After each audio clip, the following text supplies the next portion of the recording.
Hey guys, as you probably already know, I'm Tim Trivett, Director of Safety here at AAT Carriers, and let me say first of all, we're glad you're here. Hope you have a good experience in orientation.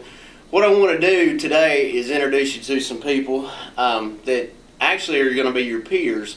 I could talk to you for 2 hours. These guys could talk to you for 2 minutes and get more across than I ever could. So that's why they're here. I'm just going to ask them some questions. This has not been rehearsed. So we're just going to go off the cuff. Let me say this first. You're going to receive a pamphlet this week that Greg and Ellen actually created. And I swear on my life and my kids' life, I did not ask them to do it. So don't think I did. But they created this. It's very good. I'm proud of it. Glad they did that. But they are on truck 515. They came to us in July of 2009, correct? Mm-hmm. Last year, they have actually been able to purchase a new truck through AAT Carriers since they came. When they came, they had the smallest truck in the fleet. I don't know how in the world that it worked out as it did. However, they were able to purchase a new truck, and we're pleased to see that. So and that they've been able to do that. But also last year, we give out company awards, and they received the award for most average miles per week. Yep, came out to 49,044 miles that they averaged for the entire year. That included all home time, breakdown time. No. 4,900 miles per week. Yeah, 4,900 miles per week. They're right. Which is a good number, and they're proud of it, I know. Oh, yeah. But a couple questions, and then we'll let you go. How'd you guys find out about AAT Carriers? It was funny. We were before we came over to AAT, we were looking at R&R. We found a couple, just by coincidence. We were in Kingman, Arizona. Kingman, Arizona, at a Speedco getting an oil change. So we started asking questions to an R&R team, and they said, "You really want to check out AAT." Now, it's their competition. He said they're steps ahead of R&R. They got this, they got that, and they're just wonderful. But be prepared. There's a stack of applications. So unless you're squeaky clean, you won't get hired. Ellen went to work on the internet, found you guys, and made some phone calls. And Great. That's cool. What were your initial thoughts about the orientation process, the thing these guys are going through now? And again, it's changed a little bit. We learn every single class things that we can do different and better. But what were your initial thoughts about that? very thorough.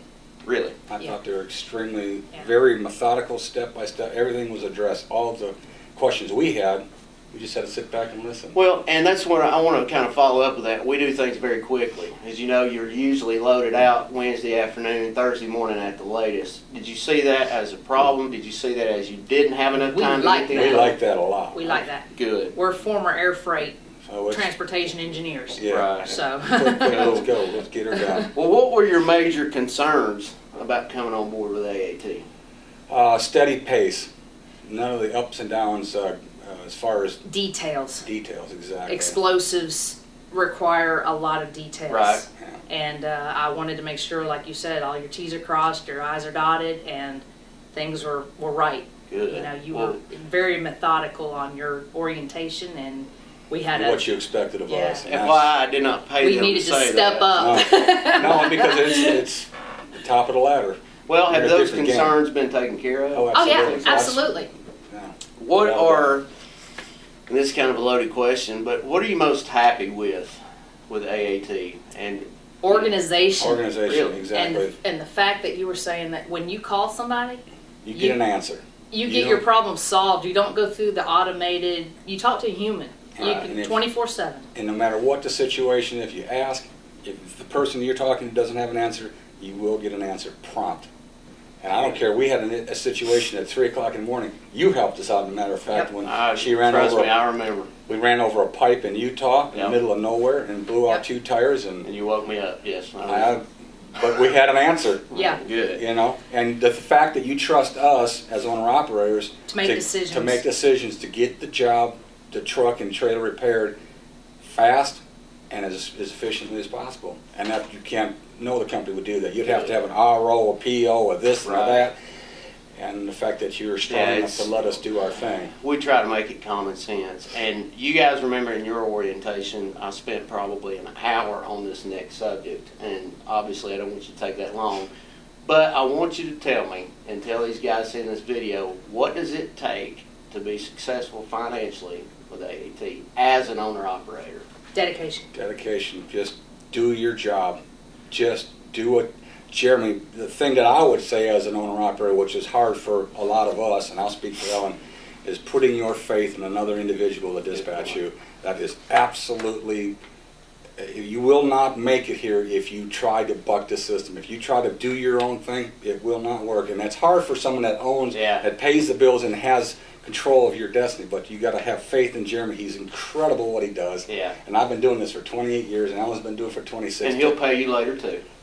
That's straight off. That's straight from the heart. And I had the first 2 months of working here, I didn't know if his worked. We're both type A personality, and Jeremy is that good at what he does. And that just blew me away. That there's somebody out there like that. We used to have to call and preload our own trailers, find our own loads, figure out how we're going to get from point A to point B, and pay the fuel. Wow. All that came out of our own deal. And that's just incredible to have a guy. It is so nice to say, you know, you're going to go here, you're going to do this, next week you're going to do that. Well, and I don't have this on my notes, but I'm going to ask you, well, how much of a difference does the pre-plan process that he does? What does that do? It puts our mind at ease because we know if it's a Thursday or Friday, we know 90% of the time we're going to be trucking the weekend, and that's what we want. Unless I ask, we don't care where we go. We don't care. I don't care if it's you're the rolling, Bronx, you're making money. Well, that's why we set the pay package up as we did. It doesn't matter. A mile in $1 in my pocket, $1 in my pocket. Exactly. So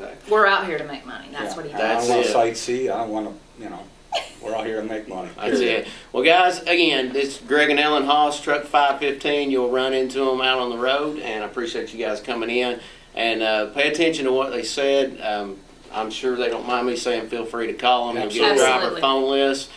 Probably most of you that are in orientation have already talked to them because I've given you their number and had you call them and get the ands, ifs, and buts before ever accepting the offer. But anyways, that's these guys. We're proud to have them and appreciate your time. Thank you. Good luck, guys.